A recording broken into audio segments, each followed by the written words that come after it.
ভারতের সাথে চোখে চোখ রেখে আমাদের কথা হবে।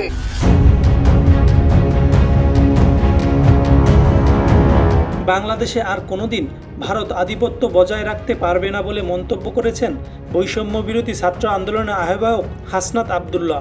সম্পর্ক হবে ন্যায্যতার ভিত্তিতে। বুধবার সন্ধ্যায় জগন্নাথ বিশ্ববিদ্যালয়ের এক আলোচনা সভায় তিনি এ মন্তব্য করেন।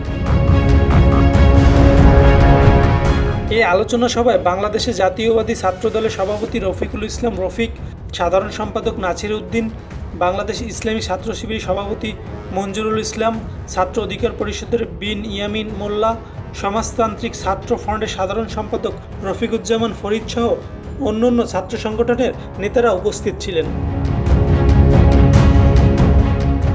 এ সময় ছাত্র নেতারা বলেন, আমাদের মনে যতদিন আবু সাঈদ, ওয়াসিম, মুগ্ধ, সাজিদ থাকবে ততদিন ভারত আমাদের মধ্যে আধিপত্য বিস্তার করতে পারবে না। এখন থেকে ভারতের চোখে চোখ রেখে কথা বলতে হবে, সম্পর্ক হবে ন্যায্যতার ভিত্তিতে। হাসনাত আব্দুল্লাহ তখন বলেন, ভারতের সঙ্গে আমাদের কোনো ধর্মীয় কারণে সম্পর্ক অবনতি হয়নি। তাই যদি হতো তাহলে নেপালে 81% হিন্দু সংখ্যাগরিষ্ঠ হলেও তাদের সঙ্গে কেন আপনাদের ভালো সম্পর্ক নেই? ভুটান আর মিয়ানমারের সঙ্গেও আপনাদের কোন্দল, পার্শ্ববর্তী কোনো দেশের সঙ্গে আপনাদের সুসম্পর্ক নেই। তিনি আরও বলেন, ফ্যাসিবাদদের আর কোনো ষড়যন্ত্র সফল হতে দেওয়া যাবে না এবং এবার যদি আমরা ব্যর্থ হই তাহলে বাংলাদেশ আর কোনোদিন ঘুরে দাঁড়াতে পারবে না।